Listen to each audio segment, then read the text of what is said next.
Hi there, this is Javier Correa, the Tax Terminator, today live from Panama City, Costa del Este. Now, one of the main questions I get from our viewers all the time is about asset protection, right? This is our viewers, our clients, everyone is concerned about asset protection. And ultimately, everyone wants to know what the best jurisdiction is for offshore or global asset protection because they want to protect their assets and they want to gain privacy. They want to protect themselves from evil, mean lawsuits of people that might want to come after them as, creditors, aggressive creditors, contingency fee-based lawyers, and things of that nature. Now, when we talk about asset protection, there are multiple jurisdictions that come to mind. The Cook Islands, Nevis, maybe the Channel Islands in Europe. But sometimes an overlooked jurisdiction is right here in the Americas, the Republic of Panama, where I am now.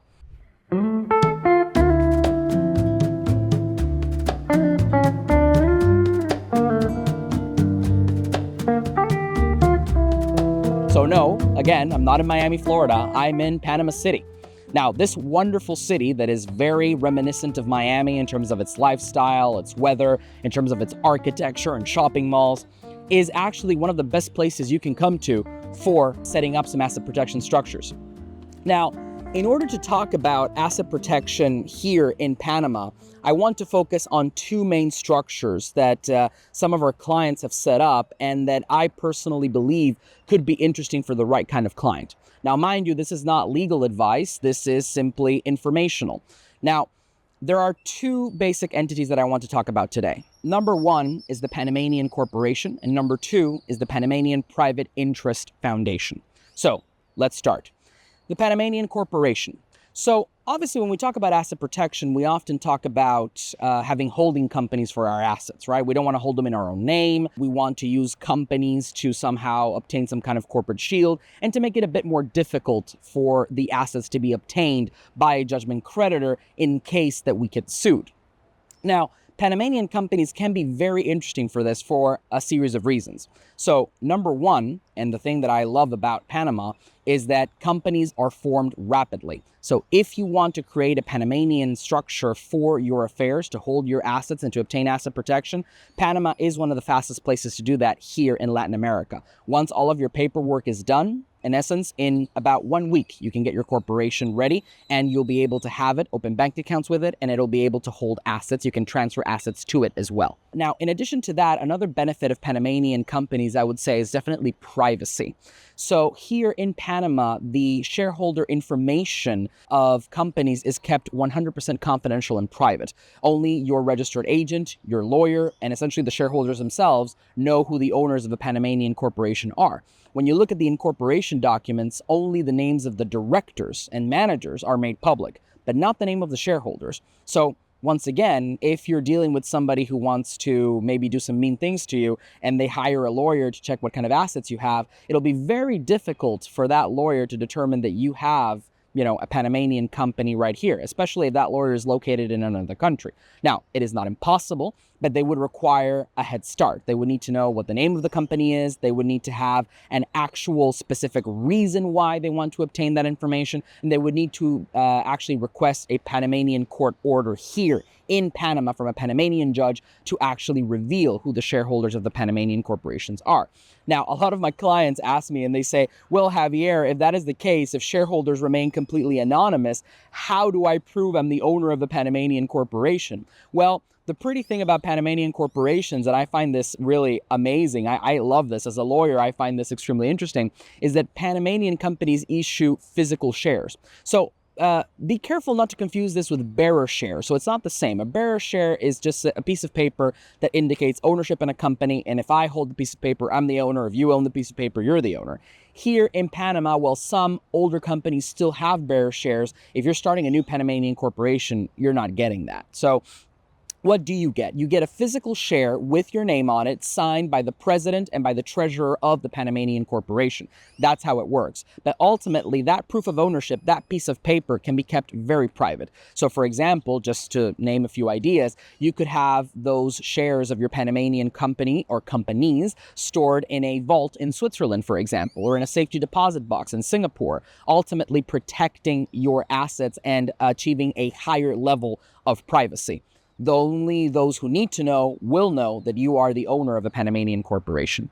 In addition to that, you can play with multiple types of shares. So if you're focused on asset protection and you want to make sure that maybe your kids or your spouse or your parents have specific types of shares, so they are the ones who actually control the company, while you are maybe just a dividend investor in the company and you're just getting, dividend paying stock but no voting rights, that's possible. If you want to do it all the other way around, you want to be the manager of the company, you want to be able to elect the board of directors, but ultimately you want certain family members to have non-voting stock, like preferred stock, that is definitely possible. If you have multiple business partners and you want to have multiple types of shares with the same rights, but you just want to be able to issue dividends to one partner and not the other, that is also possible. So Panamanian company is definitely very flexible, very confidential. So because we're talking about asset protection and we did talk about privacy and confidentiality, that is all beautiful, but how in practice can I actually use these Panamanian companies? Well, the good thing is Panamanian companies can bank here in Panama without essentially giving up any of their tax benefits.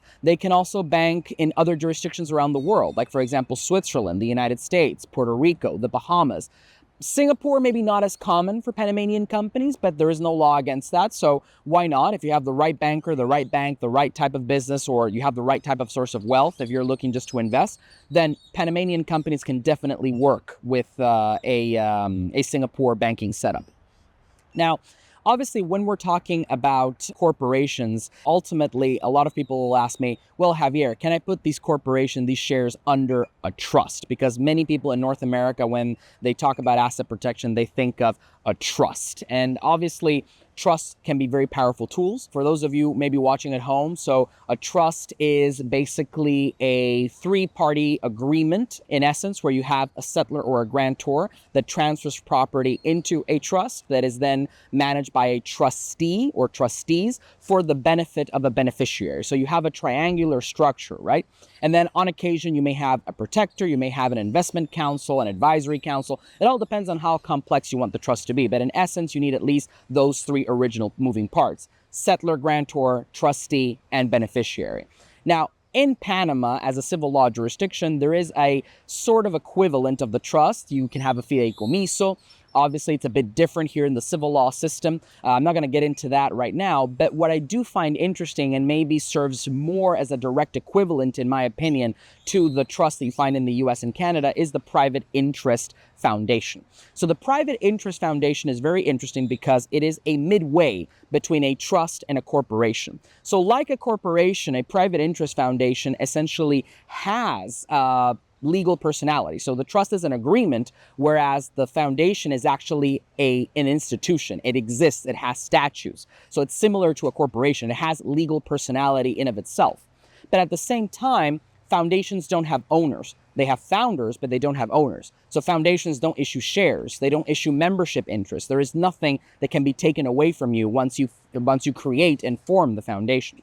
So how do private foundations work here in Panama, private interest foundations? You have a founder, which technically acts like the settlor of the trust. You have a foundational council, which technically acts like the trustee. And then you have the beneficiaries of the private interest foundations, which are, again, the equivalent of the beneficiaries of the trust you find in common law jurisdictions. So when we talk about a private interest foundation, the beauty of it is that a founder can transfer assets into the foundation. The foundation has its own net worth, its own assets separate from that of the founder. The founder can then create a foundational council. He can serve on the council if he pleases. If he does not want to do so, he doesn't have to. The foundational council can be basically manned by a minimum of 3 human beings or 1 corporation. So depends on you, how you want to structure that. And then the foundation manage assets, which can be intellectual property, real estate, investment accounts, anything you want. That can be managed by the foundation itself. And then the income that the foundation generates is then accumulated and it can be distributed to the beneficiary according to your wishes. So you can say, listen, just very similar to a trust. My kids get the money when they graduate university. My spouse gets the money upon my death. My business partner gets this if the company does this and this and that. So basically you have a lot of benefits when it comes to creating a Panama private interest foundation with regards to the flexibility for asset protection and estate planning. So again, very similar to what you would find in the case of a trust, but with more robust legal personality, as it is, again, a statutory foundation and not just an agreement like in the case of of the trust. Now, in both cases, corporations and private interest foundations here in Panama, you will benefit from a territorial tax system. So what is the major benefit of the territorial tax system? Well, basically, in a nutshell, it means that here in Panama, foreign source income is by definition not taxed. So you don't have to worry about whether you're remitting that income, whether you're using that money here in Panama, whether you want to invest, whether you want to do anything you want. As long as the income is foreign sourced, Panama will not tax it. So if you have an investment portfolio in the States, if you have an investment portfolio in Europe, if you have real estate all over the world, then maybe a private interest foundation could work. The other good thing about Panamanian private interest foundations is that, like Panamanian corporations, they offer a very high degree of confidentiality, with the names of beneficiaries, the assets held in the foundation, all being kept confidential from the public. Only your attorney, only the people who actually manage your affairs, only yourself and those who are involved in the foundational council will actually have access to all of this information. So just like in the case of corporations, you are offered a very high degree of confidentiality when it comes to your affairs here in Panama through a private interest foundation. Hey, you could even combine both. You can have a private interest foundation that owns a Panamanian holding company, or that potentially owns a holding company in another jurisdiction like Nevis, BVI, Switzerland, which works for most people, especially very high net worth individuals. And then that holding company can essentially perform the business activities or the investment activities. So there are multiple ways in which these two structures can be combined to achieve the maximum level of asset protection, privacy, and investment access around the world. Truly a structure for a global citizen, a global investor, a global entrepreneur. Obviously, trusts are also very competitive. We talked about the Cook Islands, Nevis. If you want to know which jurisdiction is right for you, should you go to the Cook Islands or should you come here to Panama, then definitely hit that subscribe button, follow us on Instagram, drop us a comment down below, and we'll be more than happy to help you. For asset protection and for all the information you may want on global investing, global entrepreneurship, global digital nomad lifestyle, this is Nomad Capitalist and the Tax Terminator signing off.